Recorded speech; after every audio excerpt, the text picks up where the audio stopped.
Hello everyone. आज हम लोग स्टार्ट कर रहे हैं सॉल्यूशन एक्चुअली है क्या? तो सॉल्यूशन जो है ये जैसा आप लोग बचपन से ही पढ़ते होंगे कि सॉल्यूशन है क्या, ये एक मिक्सचर है। कैसा मिक्सचर है? होमोजीनियस मिक्सचर है। होमोजीनियस मिक्सचर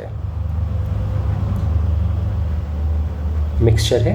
होमोजीनियस मिक्सचर्स किसे कहते हैं? सेम प्रॉपर्टीज होना चाहिए through out the composition. Same properties through out their composition.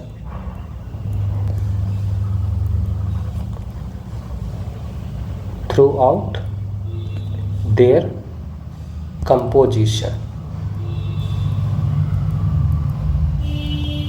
अब जो हम पढ़ेंगे टाइप ऑफ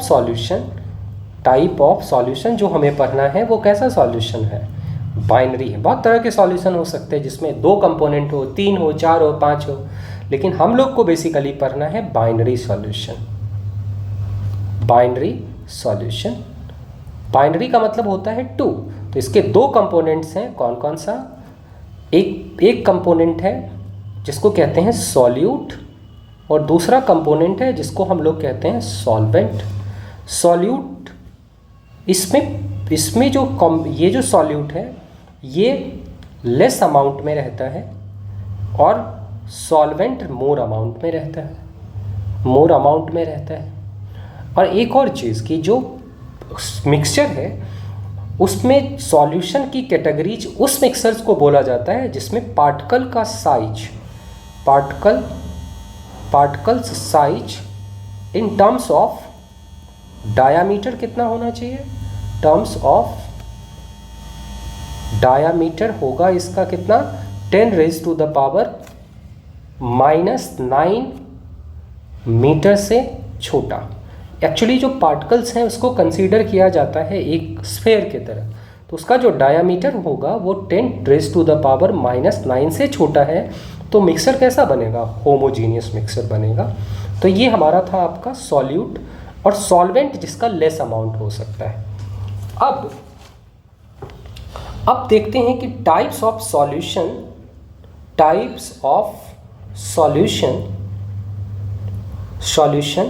कितने तरह का होता है इन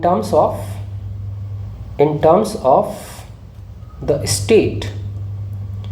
एक चीज और अभी क्लियर कर लेते हैं, जो ये होता है स्टेट ऑफ सॉल्वेंट बराबर होता है स्टेट ऑफ सॉल्यूशन के। कहने का मतलब कि जो स्टेट सॉल्वेंट का होगा वही स्टेट सॉल्यूशन का भी होता है। अब टाइप्स ऑफ सॉल्यूशन कितने तरह का हो सकता है? पहला सॉल्यूशन हो सकता है गैस सॉल्यूशन। तो गैस में कब बनेगा? जब सॉल्यूट और सॉल्वेंट, जैसा कि हम लोग डिस्कस किए हैं कि गैसियस सॉल्यूशन तब बनेगा जब सॉल्वेंट क्या होना, सॉल्वेंट क्या होना चाहिए? सॉल्वेंट होना चाहिए गैस। क्यों? क्योंकि हम लोग जानते हैं कि जो फेज होता है सॉल्वेंट का वही फेज होता है सॉल्यूशन का। तो गैस और सॉलिड, गैस लिक्विड और गैस और गैस, ये 3 पॉसिबिलिटीज़ हैं जिसमें सॉल्यूशन बनेगा। तो गैस का जैसे कि आर्गन मिक्स है, ऑक्सीजन, नाइट्रोजन, इस सब के साथ ETC के साथ, तो ये गैसियस सॉल्यूशन हो गया। लिक्विड सॉल्यूशन जो है, लिक्विड इन गैस अगर हम कहते हैं तो लिक्विड इन गैस में क्या हो जाएगा? मॉइस्चर हो जाएगा। मॉइस्चर, वाटर ड्रॉपलेट गैस में मिला हुआ रहता है। सॉलिड, ये स्टॉर्म होगा, डस्ट होगा। ये हो गया गैसियस सॉल्यूशन का। उसी तरह से एक टाइप होता है जिसमें कि ये लिक्विड सॉल्यूशन होना चाहिए। इसमें अगर सॉल्यूट हमारा सॉलिड हो सकता है, ये लिक्विड है, इसमें जो इसके टाइप्स हो सकते हैं वो एक लिक्विड हो सकता है और एक हो सकता है लिक्विड, इसमें गैस हो सकता है। इसके जो एग्जाम्पल बहुत इजीली हैं, हम लोग डेली देखते हैं, जैसे NaCl प्लस वाटर, बहुत ही commonly known example, sugar water, NaCl water. Liquid और सॉल्यूट, लिक्विड और लिक्विड का सॉल्यूशन बहुत सारा, जैसे इथेनॉल प्लस वाटर हो सकता है। इथेनॉल का नाम तो हर लोग जानता है। उसके बाद गैस इन लिक्विड अगर कहते हैं तो हम कह सकते हैं कार्बोनेटेड वाटर, जिसको कि सोडा कहते हैं। सॉफ्ट ड्रिंक में यूज होता है, जिसमें CO2 को मिक्स किया जाता है, किसमें? लिक्विड में। लिक्विड मतलब वाटर में, then the solution prepared is called the liquid solid solution. तीसरे टाइप का सॉल्यूशन हो सकता है जिसमें हम कहते हैं सॉलिड और सॉलिड का, सॉलिड का। उसके बाद हो सकता है सॉलिड गैस का। उसके बाद हो सकता है लिक्विड और गैस का सॉल्यूशन हो सकता है। तो सॉलिड का जो सॉल्यूशन है वो आपका अलवाइज जो भी है वो सारे के सारे क्या हैं? सॉलिड के सॉल्यूशन है। ब्रास है, ब्रॉन्ज है, जर्मन सिल्वर है, बहुत तरह का हो सकता है। जितने भी अलॉयज हैं वो सारे के सारे कैसे हैं आपके? ये एग्जाम्पल कॉलम आपका हो गया, एग्जाम्पल कॉलम है। उसके बाद लिक्विड और सॉलिड अगर बात करते हैं तो लिक्विड और सॉलिड में क्या क्या हो सकता है? लिक्विड इन सॉलिड की अगर बात करते हैं तो जैसे है आपका dental amalgam, dental amalgam. Amalgam किसे कहते हैं? अमलगम कहलाता है कि किसी भी मेटल को अगर Hc के साथ मिक्स करते हैं, Hg is itself amalgam, then it is called a amalgam. तो एक्चुअली मेटल अमलगम क्या है? Hg जो है वो आपका क्या होता है? लिक्विड है। और कोई भी दूसरा मेटल अगर मिक्स करेंगे तो वो हमारा क्या हो जाएगा? सॉलिड है। तो इसीलिए डेंटल अमलगम होगा।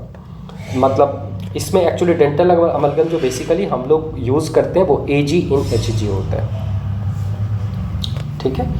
उसके बाद उल्टा मैंने लिख दिया, क्योंकि अगर मैं लिखता हूँ Hg इन Ag, इसको लिखेंगे हम लोग Hg इन Ag। इसका मतलब ज़्यादा अमाउंट किसका है? Hg का है। और Hg ज़्यादा अमाउंट Ag का है, मतलब सिल्वर का है, और कम अमाउंट किसका है? Hg का। तो इसीलिए इस टाइप के सॉल्यूशन को हम लोग बोलेंगे लिक्विड इन सॉलिड। लिक्विड क्या है? वहाँ पे सॉल्यूट है, और सॉलिड क्या है हमारा? Ag है, जो आपका एज अ सॉल्वेंट यहाँ पर यूज किया हुआ है। उसके बाद आता है गैस इन सॉलिड। तो गैस इन सॉलिड की अगर बात करते हैं तो H2 इन प्लैटिनम मेटल, H2 इन प्लैटिनम मेटल, ये आपका किस तरह का सॉल्यूशन है? ये है आपका गैस इन सॉलिड। तो these are the type of solid. अगर किसी को स्क्रीनशॉट लेना हो तो इजीली ले सकते हैं आप लोग। ये चैनल एक्चुअली जो मैंने अभी स्टार्ट किया हुआ है, इस चैनल में हमारा मेन मोटो है कि आपके अपकमिंग जो CBSE एग्ज़ाम्स हैं उस एग्ज़ाम्स को कवर करना। अगर इस चैनल को अगर आप सब्सक्राइब करते हैं, अगर फॉलो करते हैं मुझे, तो मुझे पूरा उम्मीद है कि आपके मार्क्स जो है वो मैक्सिमम आएंगे, मार्क्स का इन्हांसमेंट ज़रूर होगा, और मैं कंसाइज और प्रेसाइज वे में जितने भी इंफॉर्मेशंस हैं वो सब आपको हमेशा प्रोवाइड कराते रहूँगा। साथ ही साथ क्वेश्चंस के प्रैक्टिस भी करेंगे। किस तरह के क्वेश्चंस आपके CBSE एग्ज़ाम्स में आते हैं वो सब के सब क्वेश्चंस यहाँ पर टेकल किए जाएंगे। तो सबसे पहला मैंने स्टार्ट किया हुआ है कि एट अ ग्लांस जो भी थेरीज़ है उसको हम एक बार देख लेंगे। अगर एट अ ग्लांस थेरीज़ को देखेंगे then we will proceed towards the questions which are asked in the CBSE exams and which may be asked in the CBSE exams. Now these are the types of solution. अब आता है आपका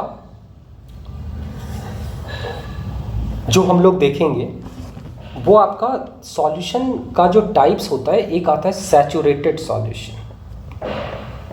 saturated solution क्या है? Saturated solution, saturated solution किसे बोलेंगे हम लोग? जिसमें कि further further dissolution is not possible without external assistance।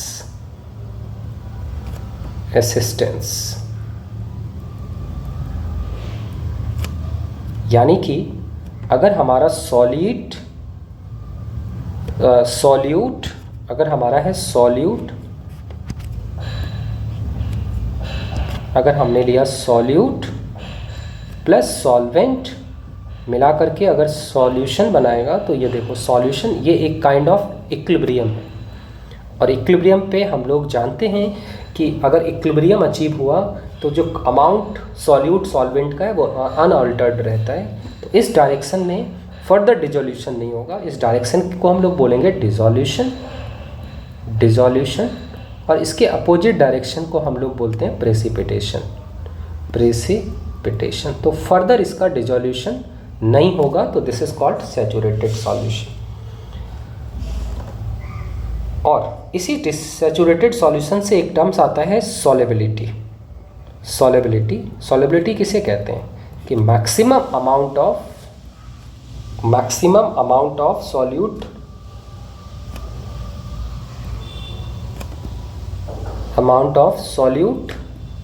which can be dissolved in the solution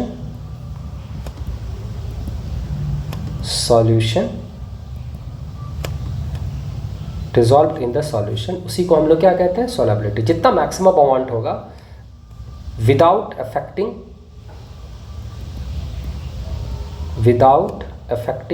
temperature and pressure।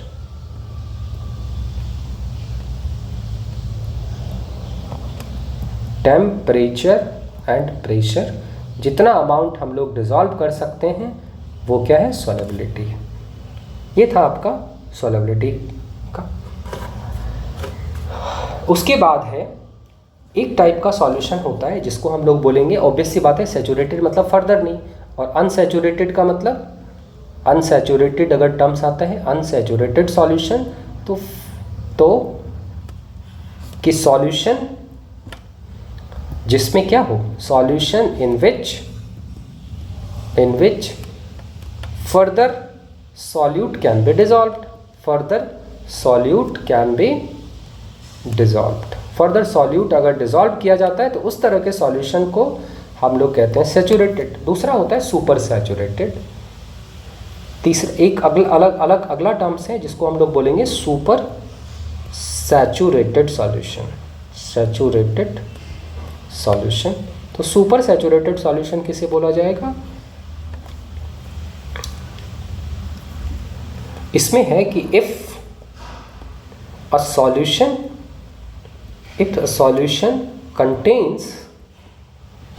contains more dissolved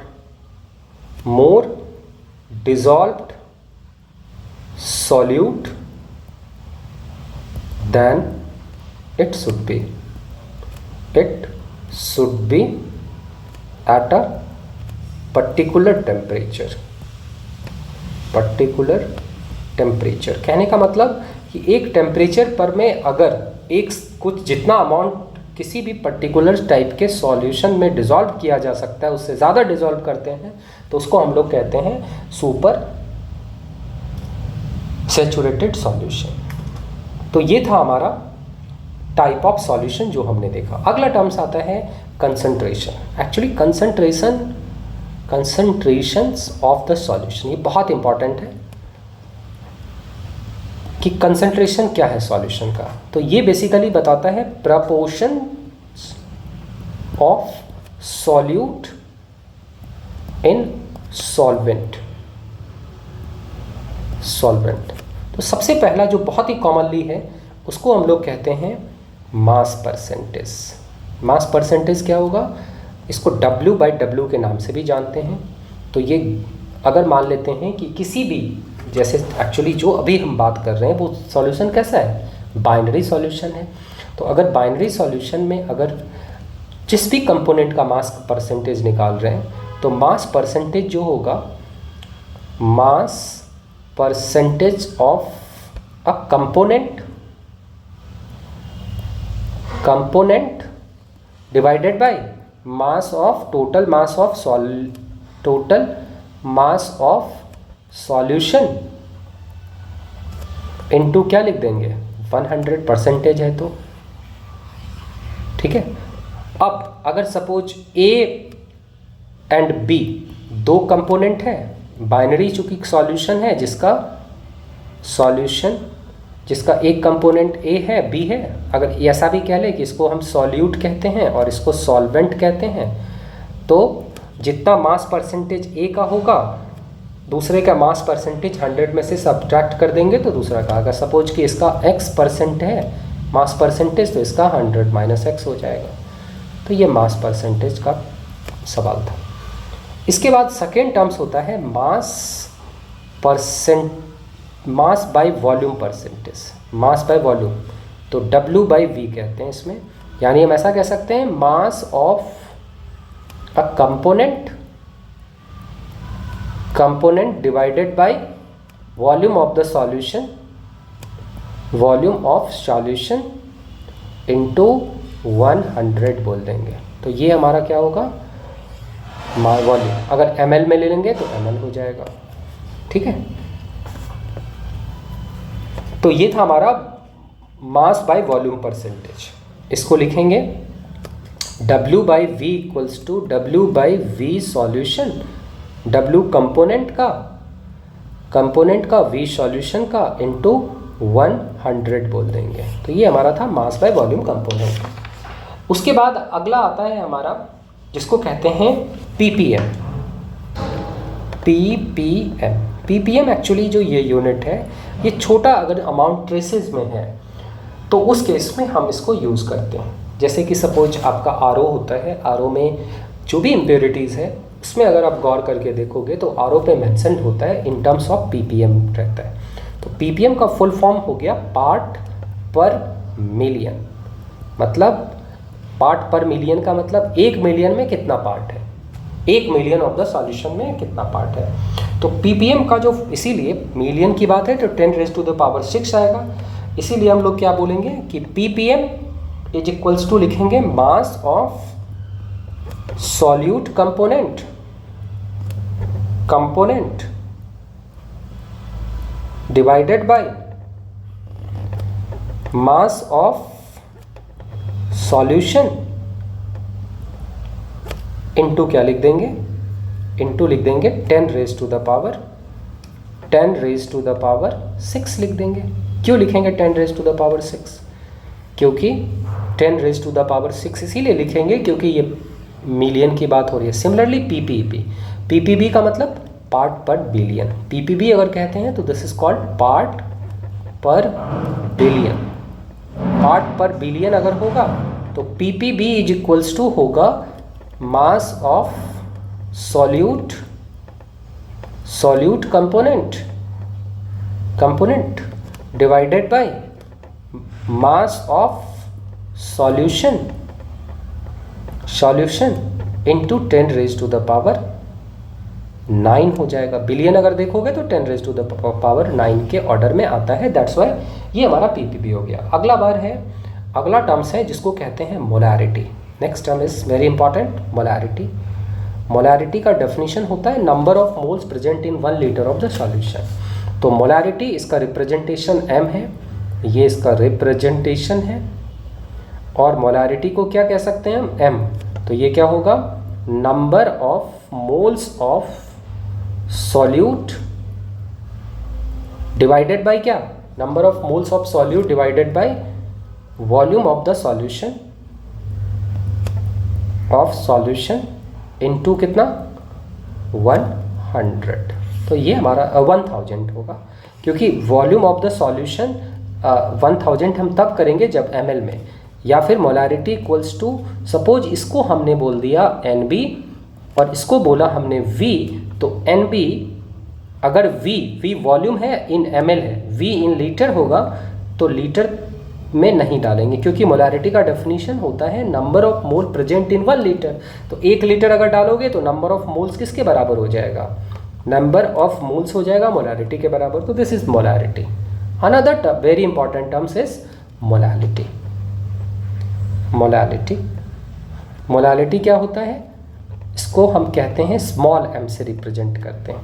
ये होगा number of moles of solute present in 1 kg of the solvent. That's why यहाँ पे लिखेंगे मास of solvent. अगर kg में रखेंगे तो as it is छोड़ दो, लेकिन चूंकि बहुत बार हमारा क्वेश्चंस रहता है, ज़्यादातर, बहुत बार नहीं, इनफैक्ट ज़्यादातर हमारा जो क्वेश्चंस रहता है वो इन टर्म्स ऑफ ग्राम रहता है, तो इसीलिए NB, suppose this is NB और इसको हम लोग कहेंगे WA, तो हम लिखेंगे NB divided by WA in gram. Then इसको कितने से मल्टीप्लाई करना होगा, 1000 से मल्टीप्लाई करना पड़ेगा। ये हमारा स्मॉल m मोलालिटी हो जाएगा। अगला जो टर्म्स है वो हमारा है mole fraction. Next terms is mole fraction. अब ये मोल फ्रैक्शन क्या कहता है, इसको रिप्रेजेंट करते हैं काई से। जैसा कि हम जानते हैं फ्रैक्शन का मतलब कि एक का कितना पार्ट, तो ऑब्वियस सी बात है कि सपोज बाइनरी सॉल्यूशन है तो Na और Na और Nb होगा, टोटल नंबर ऑफ मोल्स का कितना पार्ट उस कंपोनेंट का है वही उसका क्या होगा, मोल फ्रैक्शन। तो यानी कि काई A हम लिखेंगे, ये मोल फ्रैक्शन ऑफ A होगा Na divided by Na plus Nb, या इसको ऐसे भी लिख सकते थे काई A summation Ni, i equals to 1 से लेके 2 तक बाइनरी सॉल्यूशन है। तो नहीं समझे, क्योंकि basically total number of moles denominator में रखेंगे, उसका कितना पार्ट उस पर्टिकुलर कंपोनेंट का है उसी को हम मोल फ्रैक्शंस कहते हैं। तो काई बी इज इक्वल्स टू हो जाएगा काई NB divided by Na plus NB। तो काई A प्लस काई B जब हम मिलाएंगे तो दोनों का समेशन कितना हो जाएगा, 1 के बराबर हो जाएगा। बेस सेम है तो जो नॉमिनेटर है उसका सम हो जाएगा, दोनों इक्वल है, तो ये हमारा क्या हो गया, मोल फ्रैक्शन हो गया।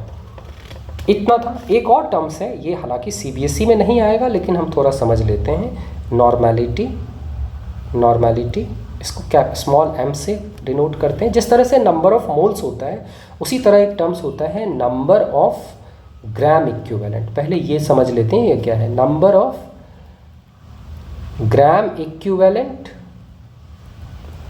इक्विवेलेंट क्या है, तो नंबर ऑफ ग्राम इक्विवेलेंट किसे कहते हैं, ये होता है नंबर ऑफ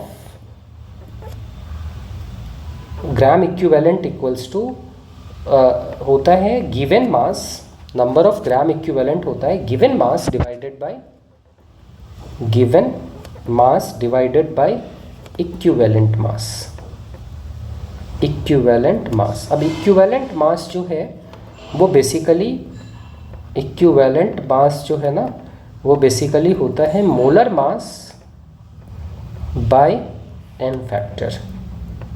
n फैक्टर इसको डिटेल में हम बाद में देखेंगे बस। एंड जैसे कि n फैक्टर को अगर हम एक छोटा सा एग्जांपल से डिनोट करते हैं, जैसे H2SO4 है, तो H2SO4 में जितना रिप्लेसेबल H+ होता है वही इसका क्या कहलाता है, n फैक्टर। जैसे यहाँ पे 2 रिप्लेसेबल H+, या ये एसिड कितना H+ दे रहा है, जिसको हम लोग कहते हैं basicity of the acid. Basicity of the acid, तो basicity of the acid H2SO4 is equals to 2, that's why n factor of H2SO4 is equals to 2। n factor अगर 2 है तो इसका इक्विवेलेंट वेट जो होगा वो हो जाएगा MH2SO4। MH2SO4 का मतलब molar weight of the molar mass of H2SO4 divided by कितना, क्या 2 हो जाएगा। तो ये एक तरीका था।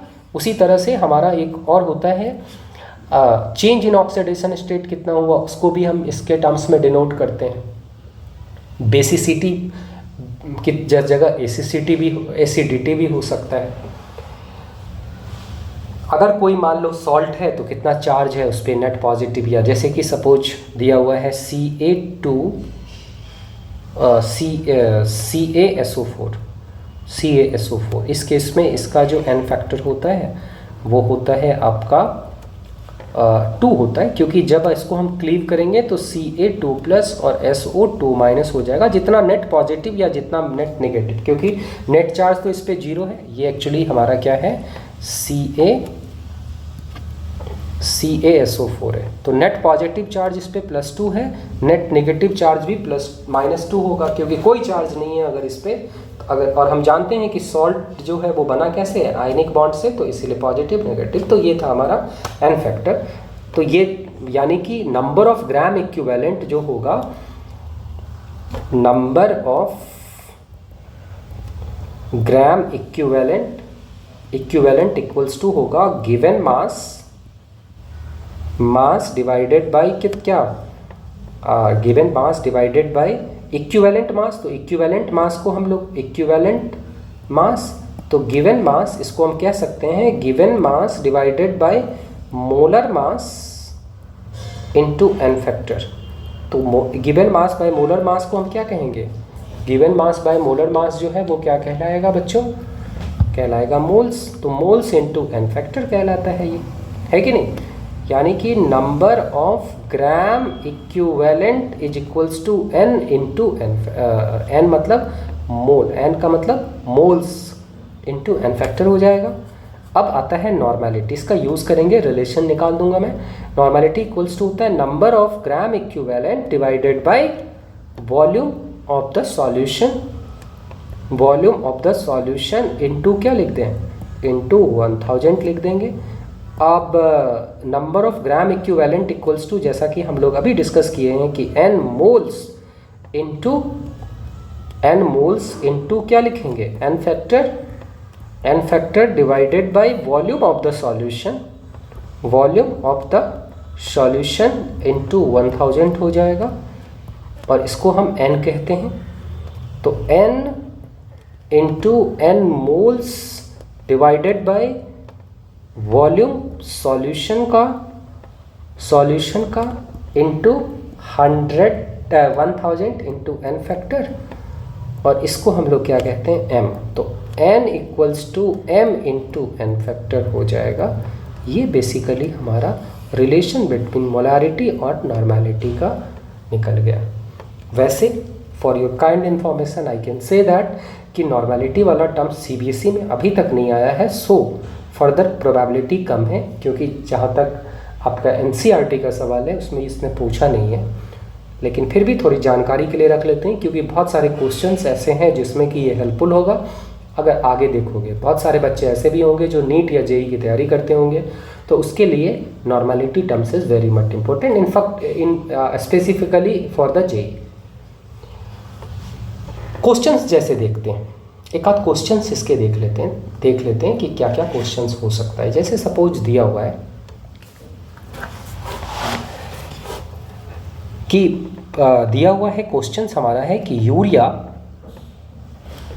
Urea solution is 20% by weight of the solution, determine पहला mass percent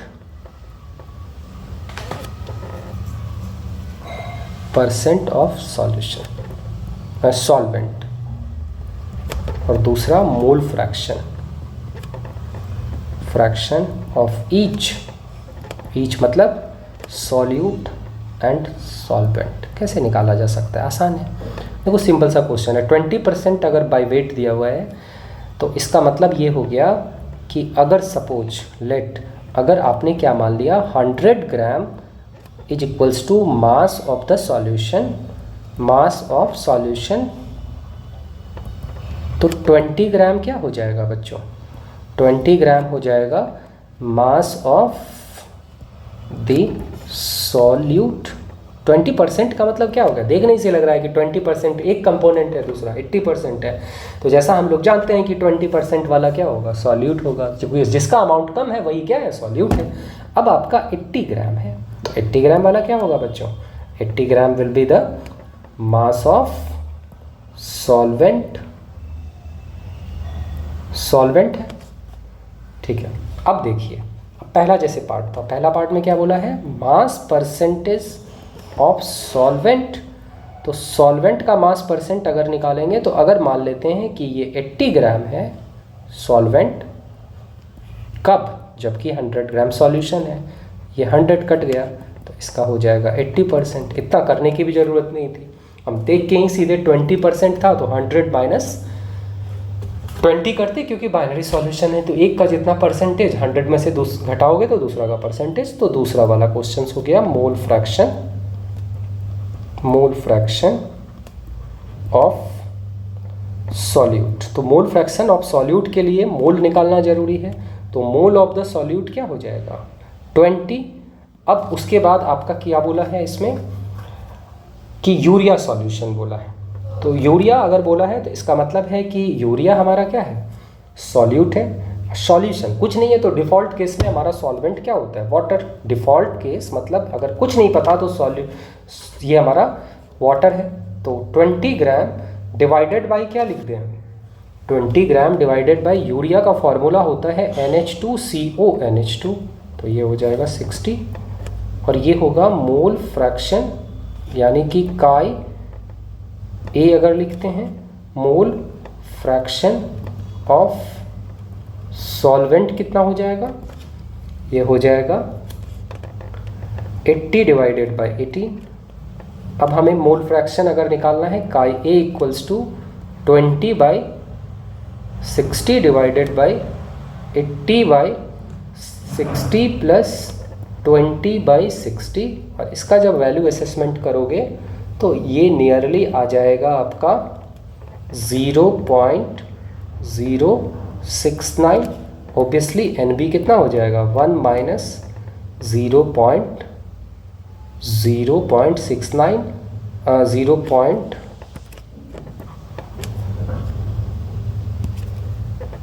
0.069, और इसकी जो वैल्यू हो जाएगी वो 0.93 के आसपास हो जाएगा। तो बोथ आर द आंसर।